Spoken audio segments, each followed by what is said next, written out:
우리가 뭔가 전문화된 하나의 일부적인 부분에 대한 전문화 말고 전인적인 통합된 이런 의미의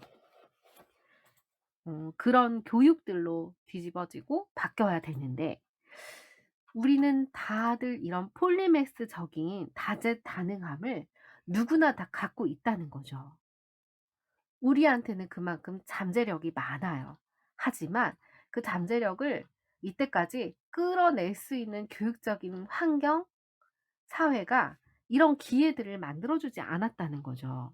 그래서 그런 교육적인 환경이라든지 이런 기회를 만들 수 있는 지도가 있는데, 그 지도가 바로 이 6 가지라는 거예요.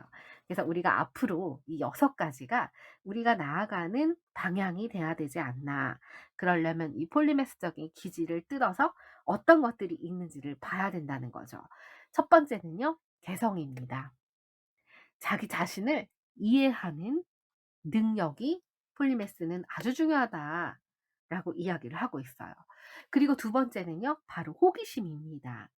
경계를 짓지 않고 중단 없이 탐구하는 능력이고요. 세 번째는 지능이에요. 그래서 다양한 기질을 배양하고 연습하고 최적화하는 능력이 필요합니다. 네 번째는요, 다재다능함이에요. 그래서 여러 분야의 지식과 경험을 넘나드는 능력이 너무너무 중요하더라는 거죠. 그리고 다섯 번째는 창의성이에요. 서로 무관해 보이는데 이런 것들을 각각을 A와 B를 연결해서 그 연결들을 해서 종합해서 또 뭔가 C라는 창의적인 결과물을 도출하는 능력을 말하는 거죠. 그리고 통합이라는 건요, 다양한 지식의 여러 갈래들을 다 통합해서 전체적으로 그리는 이런 능력인데요. 이 6 가지를 조금 더 구체적으로 뜯어 보도록 하겠습니다.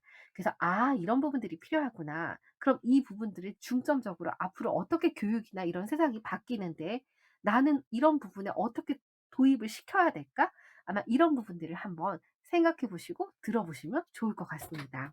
그렇다면 우리가 이런 자질들을 발견할 때, 그리고 활성화를 시켰을 때 폴리매스적인 이 우리 안에 있는 능력, 이 잠든 폴리매스가 깨어난다는 거죠. 그래서 첫 번째가 이야기하는 건 바로 개성이에요. 이 개성은요, 하나, 둘, 셋, 넷, 이 네 가지를 이야기하고 있습니다. 첫 번째는 자기 실현이에요. 그래서 이 자기 실현하면 뭔가 자아 실현처럼 우리가 나 자신이 누구인지를 아는 게 너무 중요하다는 거죠. 내가 알아야지 어떤 부분들을 강점도 받아들이고, '아, 내가 이런 부분들에 대해서는 부족하지만' 이런 것들을 인정하고 내가 나가는 게 뭔가 나를 아는 것부터가 시작이라는 거죠. 그리고 두 번째는요, 미친 사람으로 보일지라도예요. 이게 뭐냐? 이런 사람들을 보니깐요, 뭔가 괴짜가 있는 사람들이라는 거죠. 되게 괴짜적이에요. 그래서 '저 사람 좀 약간 미친 사람 같기도 하고 아닌가?' 그러면서 다른 사람과 확실히 남다른 면목을 가지고 있어요. 그리고 뭔가 이목을 끄는 거에 대해서 다른 사람의 시선이 중요하지 않아요. 용기가 있고 그런 거에 두려워하지 않는 사람들이 여기에 해당한다는 거죠. 그리고 세 번째는요, 바로 자급자족하는 사람입니다. 이건 뭐냐? 뭔가 주어진 환경에서 내가 받아들이는 이런 교육이 아니라, 폴리매스적인 사람들은요, 다들 독학 교육을 했어요. 어떤 교육이요? 자신한테 필요한 교육들을. 그리고 또 하나 중요한 거는요, 열악한 환경에서도 포기하지 않고 끝까지 뭔가 하는 행동들을 했다는 거죠. 또 네 번째는요, 최적의 자아라고 볼 수가 있어요. 이건 뭐냐? 자기 확장이에요. 그래서 자기를 한계에 부딪혀서 뭔가 굴하지 않고 점점 그 한계를 뛰어넘는 끊임없는 노력을 통해서 자기신의 성장을, 이 성장 과정을 수반하는 거라는 거죠. 그래서 이런 개성이 이 네 가지 측면들을 가지고 있는 거라는 걸 볼 수가 있습니다. 두 번째는 호기심이에요. 호기심은 좀 많죠. 네. 이 호기심을 뜯어보면요. 이 6 가지로 이야기를 할 수 있다고 합니다. 폴리메스는요. 첫 번째, 인간은 호기심을 타고난다가 기본 전제를 해요. 이 폴리메스를 움직이는 원동력이 바로 이 호기심이었대요. 이들은요. 끊임없이 뭔가 질문을 하더래요. 그리고 한 가지가 아니라 다방면에서 호기심을 보이더라는 거예요. 그래서 왜 이런 사람 있잖아요. '저 사람은 오지랖이야.' 이런 사람들. 그게 옛날에는 뭔가 전문화된 시대에서는 욕이 될 수 있어요. 별로 기분 나쁘지 않지만 그런 이야기들을 듣는 사람들은 충분히 이 호기심이 많은 사람들이고 폴리매스적인 성향이 강한 사람이기 때문에 앞으로는 그런 사람들이 큰 장점이 됩니다. 그리고 두 번째는요. 어떻게 알 수 있는가. 예요. 할 수 있는가도 맞지만 어떻게 알 수 있는가가 좀 더 정확하겠죠? 왜냐하면 이들은요. '아 내가 이거를 궁금한데 이걸 어떻게 내가 알 수 있을까?'에 대한 답을 내는 거. 답을 도출하기 위해. 한 가지 경로가 아니라는 거예요. 여러 가지 다양한 경로가 있어서 그런 경로들을 통해서 다양한 방식으로 지식을 획득한다는 거예요. 그 사실을 인식하고 있어요. 그래서 다양한 원천에서 지식을 얻고 그 과정에서 여러 분야의 지식을 습득하는 사람들을 말합니다. 한 가지 방식이 아니라는 거예요. 때로는 뭔가 경험을 통해서 또 어떤 사람의 조언을 통해서 뭔가 책을 통해서 이런 식으로 내가 뭔가 가서 찾아가서 전문가를 통해서 이런 식으로 내가 다양한 경로로 해 보면서 그거에 대한 경험들을 쌓았다는 거고요. 세 번째는 바로 정신의 한계예요. 이건 뭐냐?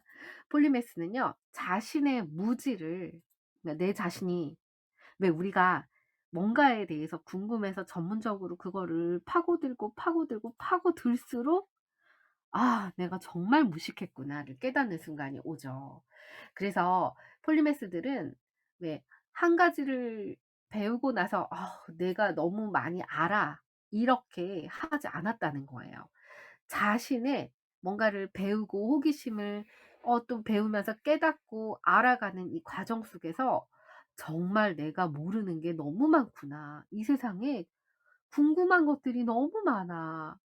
나는 내가 지금 너무 이런 부분들을 모르고 이런 부분들이 더 필요하구나.'라는 똑바로 나를 인식한다는 거예요. 그래서 이걸 겸손하게 인정하기 때문에 다시 그 모른다라는 이 인정을 통해 내가 더 배우려고 욕심을 내는 거죠. 그러니까 호기심이 더 많이 생길 수밖에 없다는 거예요. 이 호기심의 네 번째는요. 사물을 바라보는 다양한 관점이에요. 이건 뭐냐? 균형 잡힌 관점으로 우리가 세상을 바라봐요. 우리가 한 가지 관점에서 세상을 보면 어떻게 될까요? 당연히 시야가 좁아지고 편견이 생길 수밖에 없다는 거죠. 그런데 뭔가 균형 있게 그런 다양한 관점들을 보기 때문에 편견이 없어요. 그리고 다른 이야기나 다른 뭔가 이론들, 학문 간에도 통섭을 할 수가 있다는 거죠. 그래서 포괄적으로 풍부하게 세상을 바라보는 이런 관점이 되면 뭔가 장님 코끼리 만지기 식으로 보지 않겠죠? 다방면의 탐구를 할 수밖에 없겠죠? 자 그리고 다섯 번째는요. 개방적인 사고입니다. 이 폴리메스들은 굉장히 개방적인 사고를 취했어요. 언제나 열린 마음으로 대상을 봅니다. 열린 사고로 본다는 거죠. 이것도 굉장히 중요한 것 같아요. 그리고 여섯 번째는요. 삶에 필요한 지식입니다. 그래서 뭔가 그냥 지식이 아니에요. 취미나 노름을 위한 지식, 남들에게 보여주고 싶은 이런 지식이 아니라 나의 필요에 의해서 내가 살아가는 데 있어서 나는 이 부분이 너무 궁금하고 이걸 앞으로 내가 먹고 살기 위해서 이런 지식이 필요해. 라는 자급자족 같은 이런 지식이었다는 거죠. 그래서 이런 거에 끊임없는 호기심을 가지고 있었기 때문에 이런 폴리매스적인 사람들은요. 첫 번째 아까 한 어 이런 개성이 있었고요. 두 번째 호기심이 있었다는 겁니다. 총 6 가지 관점이 있어요. 이 6 가지 지도가 있어요. 그래서 개성과 호기심을 했다면 이번에는 세 번째 한번 들어가 보도록 하겠습니다. 세 번째는요. 바로 이들은 지능이에요, 지능. 과연 어떤 지능일까요? 이 지능 하면은 우리 지능 검사 생각나죠. 이 일반 지능 검사도 있고요. 가드너의 이 다중 지능도 있습니다. 그런데 일반 지능과 이 다중 지능, 뭔가 음악적인 지능이 있는 사람들, 뭐 공간적인 지능, 언어적인 지능, 논리수학적인 지능, 신체 운동적인 지능, 이런 지능들이 이들은 각각 뭔가 특별한 능력을 보인다는 거죠. 그리고 비판적이고 이 비판적인 사고와 판단력을 가지고 있는 사람들입니다. 판단력은요, 비판적인 사고의 핵심이라고 볼 수가 있어요. 그래서 우리가 만약에요, 폴리매스는요, 절대로 누가 전문가가 이야기를 해요. 그러면은 그 전문가의 말을 그냥 곧이곧대로 무비판적으로 수용하지 않아요. 왜 그럴까요? 판단력, 비판적인 사고의 핵심을 가르기 때문이거든요. 그래서 자신의 경험과 지식을 토대로 일반적인 지식과 비판적인 사고 능력을 최대한 활용해서요, 해당 분야의 원리를 이해할 수 있는 능력이라는 거죠. 그래서 이것도 우리가 되게 중요하죠. 맹목적인 뭔가 믿음 이런 게 아니라는 거예요. 그리고 이 사회적인 지능과 정서적인 지능이 굉장히 중요합니다. 이 중에서도 왜 그럴까요? 이 부분은 모든 분야에 다 적용이 돼요. 사회적인 지능은 말 그대로 사람들하고 뭔가 교섭하는 능력이에요. 정서적인 지능은 사람들의 감정에 공감하고 대인관계 능력인데, 어느 분야든 우리가 이런 부분들이 굉장히 중요한 역할을 하지 않나라는 생각이 들고, 이 폴리매스적인 능력, 이 부분이 굉장히 중요하겠죠. 그리고 다재다능성이에요. 그건 뭐냐? 네 번째 이 지도인데요. 바로 6 가지로 이야기를 합니다. 첫 번째는 이게 교대로 전환하기. 이건 뭐냐? 폴리매스는요, 그냥 단조로운 일에는 쉽게 실증을 낸다는 거예요. 한 가지 일에만 전문가로 살지 않을 때 정신은 훨씬 더 자유로워진다고 합니다. 이 다채로운 삶을 사는데 국한되지 않아요. 그 이상이에요. 다양한 인생을 살면서 자아 실현을 하는 사람들을 뜻합니다. 다양한 활동을 하고 그럼으로 인해서 뇌에다 활력을 불러일으키죠. 그리고 아이디어가 굉장히 높다고 볼 수가 있어요. 이런 아이디어가 높은 이유, 다양한 활동들, 다양한 분야들을 넘나들기 때문이라겠죠. 그래서 여러 주제를 우리가 번갈아 가면서 탐구하는 능력이 굉장히 중요하대요. 두 번째는요, 인지 전환 능력과 신경 가소성이에요. 그래서 이 신경 가소성, 우리는 늘 뭔가 유연하게 사고가 된다는 거죠. 그래서 이런 유연한 사고 능력을 기를 때 뭔가 삶의 모든 영역에 변화가, 성장이 증폭된다고 볼 수 있습니다. 그리고 세 번째는 다면성인데요.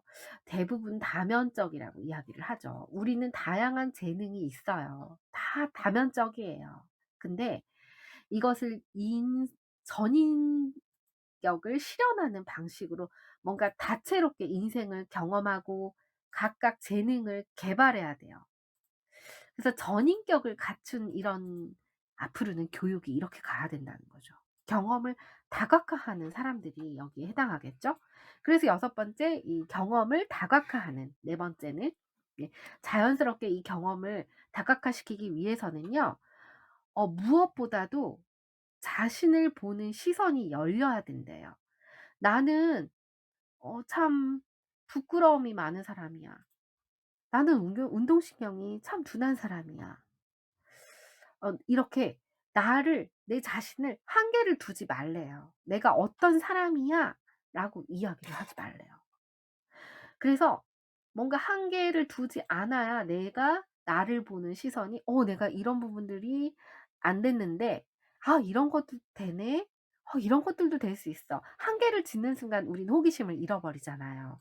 그러니까 끊임없이 내가 나를 보는 시선이 열려야 된다는 거죠. 물론 그렇게 돼야 세상을 보는 시선도 열릴 수밖에 없어요.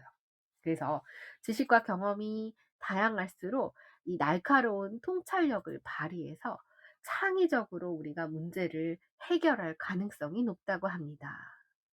혹시 여러분들도 이런 내 인생에서도 이렇게 다양한 뭔가 경험들이 나의 어려운 문제들을 해결한 경험이 있으신가요? 헤쳐나가는 게 과거보다는 '아 좀 더 노련해지는구나.' 뭔가 이런 것들을 제가 느낄 수가 있는 거예요. 그러니 인생의 경험이나 이런 것들을 다양하게 많이 한 사람들은 점점 나이가 들수록 '아 이런 부분에서 좀 더 다채롭다고 이야기를 하고 행복하다고 이야기를 하는구나.'라는 그런 생각이 들었거든요. 혹시 여러분들도 잘 한번 생각해 보세요. 그런 경험들 있으신가요? 일단 과거에 뭔가 이렇게 스트레스 강도가 뭔가 옛날에는 어떤 사건이 있으면 되게 컸다면 왜 점점 나이가 들수록 '아 그거에 대해서 별거 아니구나.'라는 이런 생각할 때도 우리 있지 않나요? 그런 것 같아요.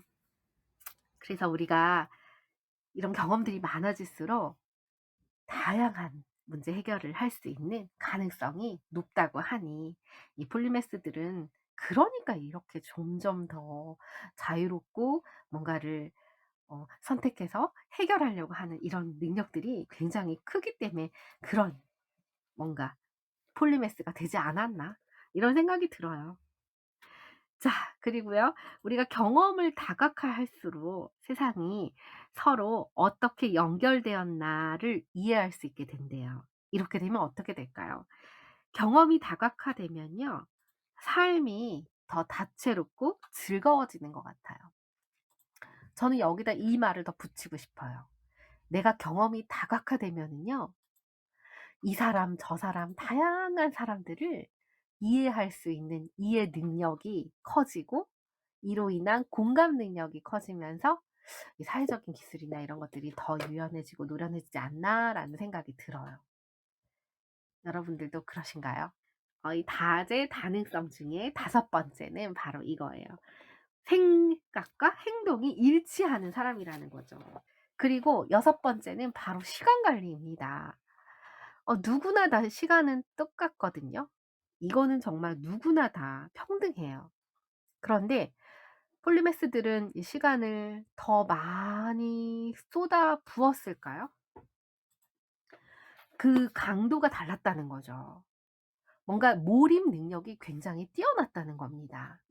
그러면서 우리가 어떤 분야에 대해서 왜 1만 시간의 법칙도 있고 요즘에 이런 책들도 되게 많이 나와 있잖아요. 그래서 한 분야의 전문가가 되려면 우리가 그 부분에 대해 1만 시간 이상을 투자하라? 근데 이 책에서는요. 그렇게 이야기하지 않아요. 1 년만 투자해도 한 분야에서 전문가가 될 수 있다고 그래요. 아니 대단하지 않나요? 폴리메스들은 레오나르도 다빈치도 그랬고 건축가이면서 예술가이면서 더군다나 군사 전략가이면서 음악가이면서 어떻게 다 그 많은 능력들이 다 뛰어날까를 생각해 볼 때 그 부분에 대해서 만약에 1만 시간 법칙 10년 이상 한 분야의 전문가가 되려면 10년 이상 그렇게 되면 인생이 누구나 다 똑같은 시간인데 어떻게 그 많은 것들을 다 했겠어요. 불가능하죠. 그러니까 몰입을 하는 순간 그 시간이 굉장히 짧게 느껴지게 만든대요. 시간이 천천히 가는 것처럼 느껴진대요. 그러면서 이 시간 동안에 우리가 몰입해서 그거에 대해서 깊게 뭔가 보는 이런 몰두하는 능력이 굉장히 높았다는 걸 볼 수 있대요. 그래서 이들은 정말 시간 관리를 잘했다는 거죠. 그래서 이 창의성은요. 창조의 힘이 첫 번째입니다. 창조성이 뛰어난 사람에게는요. 직업 경계가 무의미하대요. 어 언제든지 간에 내가 이 분야 아니면 또 다른 전혀 다른 분야에도 넘어갈 수 있는 사람들이래요. 그래서 어떤 '나는 과학자야. 나는 예술가야. 음악가야.'라고 어느 하나로 규정할 수 없는 이들은 창작자라고 합니다. 그래서 이 다재다능성과 창의성 간의 이런 상관관계가 굉장히 중요하고요. 이렇게 잡종이 지금 두 번째는 창의성을 낳는다. 잡종이래요. 이 잡종이 사실 동물도 잡종이 굉장히 뛰어난데 어떤 잡종을 이야기하느냐. 창의성의 산물은 이 잡종이 있는 곳에서 발화하고 자라서 열매를 맺는다라는 거죠. 이런 점에서 세상의 모든 창의적인 산물은 잡종이다라고 할 수가 있어요. 제가 이런 거겠죠? 이제 갑자기 잡종하니까 생각이 나는데, 하얀 고양이하고 그다음에 황토색 치즈탭이죠. 황토색 고양이를 못다 모모님이 셋째 넷째를 이렇게 어릴 때 되게 구조를 해 줬어요. 그래서 저희 집에 입양을 했는데 얘네들이 커서 둘이 새끼를 낳았어요. 그래서 새끼가 6 마리가 나와 5 마리가 나왔거든요. 근데 하얀색하고 황토색이 얘네들이 새끼를 낳았는데 보니까 2 마리는 하얀 색깔이 나왔고요. 2 마리는 황토색이 나왔어요. 1 마리가 너무 예쁜 거예요. 무슨 색이었냐면요. 아이보리 색깔이에요. 그래서 그 녀석이 너무 생각나네요. 정말 예쁜 고양이였거든요. 색깔이 어쩜 이렇게 아이보리로 예쁠까. 이런 게 아마 창의성 잡종이라고 이야기를 해야 되나요? 그래서 우리가 고유한 개체를 2개 이상 융합하면 성격이 전혀 다른 고유한 개체가 새로 생긴다라고 이야기를 합니다. 그래서 각 분야의 지식이나 학문을 이종 교배하는 걸 가리켜서 학제적인 연구다라고 이야기를 하거든요. 그래서 이런 것들이 이제 이런 다차원적인 접근이 굉장히 중요하다라고 볼 수가 있다는 거죠. 그리고 우리가 아무리 한 분야의 정통한 전문가라고 하더라도 창의적이고 새로운 해결력을 찾기 위해서 지속적으로 다른 분야를 우리가 아이디어를 얻어와야 된대요. 그래서 다른 분야 뭔가 내가 이런 것들을 접목하는 게 앞으로는 더더욱 중요한 지식이 된다는 거죠. 예를 들어 나는 과학자다. 과학적인 지식을 뭔가 요리하는 데다가 같이 사용해서 요리를 가지고 온다든지, 아니면은 뭔가 심리학을 하는 사람인데 경제학을 가지고 온다든지, 뭐 이런 사람들은 굉장히 많죠. 그리고 뭔가 법률을 하는 사람인데 목공을 같이 공부를 해서 사업에다 접목시킨다든지, 뭐 이런 식으로 큰 그림을 보고 이렇게 여러 가지 경험이 거치고 이런 경험이 되면 더 크게 세상을 바라보는 그림이 보는 능력이 생긴다는 거죠. 이게 창의적인 혁신의 가장 기본적인 거라고 이야기를 하고 있습니다. 5 번째는 이겁니다. 뇌화학과 창의성의 비밀이에요. 이거는 정약용이 18세기 정조대왕 밑에서 도시공학자로 일하고 암행어사가 되고 9살 때부터 글을 쓰고 시인으로 이름이 높았고, 또 19세기에는 다도 문화가 부흥하는 데 일조하고, 정조 후에 새 임금이 들어서서 이 천주교 신도를 박해하면서도, 정약용은 박해를 당하면서도 유배됐죠. 유배 생활 중에 정치, 철학, 경제, 자연과학, 의학, 음악에 이르기까지 다양한 주제의 무려 500권에 달하는 책을 지었어요. 정말 대표적인 우리나라의 폴리매스적인 인물 정약용이라고 볼 수 있어요. 그런데 이는 보면 환경이 좋지가 않아요. 왜요? 유배가 됐는데도 불구하고 다양한 것들을 연구하고 할 수 있는 정말 이런 환경들이 너무나도 열악했다는 거죠. 그런데 정약용의 뇌는 아주 놀라운 다른 차이가 뭐냐? 가소성을 지녔다는 거예요. 그래서 우리의 뇌는요, 1000억 개의 뉴런으로 구성돼서 이 뉴런이 1000 개의 시냅스를 통해서 뭔가 서로 상호작용하고 하는데요. 저장 용량이 이 조합되면서 다양성이 한없이 크다는 거, 어마어마하게 크다는 거죠. 그래서 이게 계속적으로 두뇌가 뭔가 일어나는, 연결하고 또 이 새로운 것들을 또 받아들이고 그거를 연결하고 하면서 계속적으로 인간의 뭔가 뭐라고 할까? 한계가 없는 무한한 경로로 이어지는 두뇌라는 거죠. 이 두뇌가 그렇게 가소성을 가지고 있다는 거예요. 그래서 그런 것들을 잘 활용한 게 이제 이 폴리매스들의 차이고, 그런 것들이 이 창의성에 굉장한 영향을 미치더라라고 이야기를 한다는 거죠. 그러면서 마지막으로 이 통합성을 이야기를 합니다. 통합성의 첫 번째는 바로 이거예요. 큰 그림을 보는 능력은, 우리가 한 가지를 보면 그 부분에 대해서를 좀 더 넓게 거시적으로 다양한 관점으로 이걸 보는 지식, 이런 것들이 되려면 통합적인 지식이 이런 연결성들을 획득해서 이런 연결되는 지식으로 이게 가능하고요. 두 번째는 바로 맥락적인 사고라고 볼 수 있어요. 만물이 뭔가 상호 의존을 통해 존재하는 본성을 지니는데 자연이 있고 특정한 대상이나 현상을 제대로 이해하려면 그 현상을 둘러싼 큰 그림 안에서 의미를 파악해야 되는데 이 의미 이게 바로 맥락이라는 거죠. 그래서 여기서 이 맥락을 파악하려면 현상을 고려하고 다차원적이고 전방위적인 분석이 필요하다는 거예요. 그래서 이런 맥락적인 사고가 필요하고요. 또 세 번째는 바로 시스템적인 사고라고 볼 수 있어요. 지식을 다각화하는 게 지식을 통합하는 거랑은 별개거든요. 연결되고 관계 맺고 이 맥락을 말하는 거래요. 그래서 그냥 단순한 전체의 그냥 총합이 아니라는 거죠. 시스템 사상가들에 따르면 지식은 건물이 아니라 네트워크다라는 말을 했어요. 그리고 네 번째는 바로 전내 사고예요.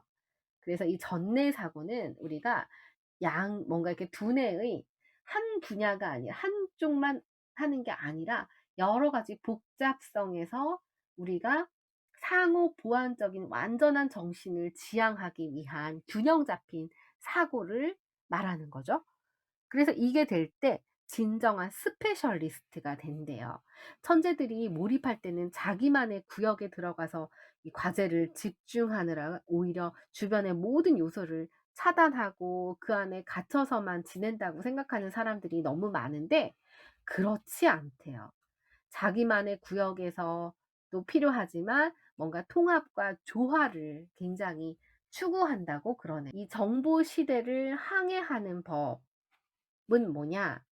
둘러싸여 있는 이런 정보의 방대한 정보에 둘러싸인 환경에서 전체에 대한 명확한 그림을 그리는 일이 쉽지 않다는 거. 매일매일 10만 단어가 넘는 정보를 접한다고 그래요. 그래서 이 정말 수많은 정보, 어쩌면 제가 여러분들에게 지금 하는 것들도 이 수많은 정보들 중에 하나일지 모르겠어요. 그러면 이 많은 정보들을 중에 우리가 과거에는요, 정보를 주지 않는 형태로 사람들을 통제했어요. 지식사회는 그랬어요. 그래서 이 지식사회는 이 지식을 많이 가지고 있는 사람들이 뭔가 좀 더 우선권이었죠. 우위를 차지했죠. 그런데 과거에는 그래서 정보를 얻는 게 쉽지 않은 세상이었어요. 그런데 지금은 어떤가요? 앞으로는 어떨까요? 이제 앞으로는요, 엄청난 양의 정보에 우리가 압도되거나 혼란에 빠질 수가 있어요. 지금은 너무 많은 정보를 주고 있기 때문에 현대 사회는 이로 인한 병폐들이 곳곳에 겪고 있다고 합니다. 제대로 지식을 구성하고 우리가 이제 그 많은 것 중에 걸러서 내가 얼마나 어떤 맥락이 필요한지 아마 이런 비판적인 사고가 앞으로는 더 중요해질 거라는 거죠. 그래서 이 통합성에 대해서 이야기를 하면서 어떻게 되느냐? 이제는 우리가 이 혁명이 필요하다는 거죠. 이런 폴리메스적인 사람들만이 우리가 변화하는 세상 속에서 살아남을 수 있고 그러기 위해서 앞으로 교육도 그렇고 세상은 어떻게 가야 될까요? 뭔가 이런 개인의 개성, 호기심, 지능, 다재다능함, 창의성, 이 통합이 우리 안에 있는 폴리메스를 끌어내기 위한 잠재적인 지도라는 거죠.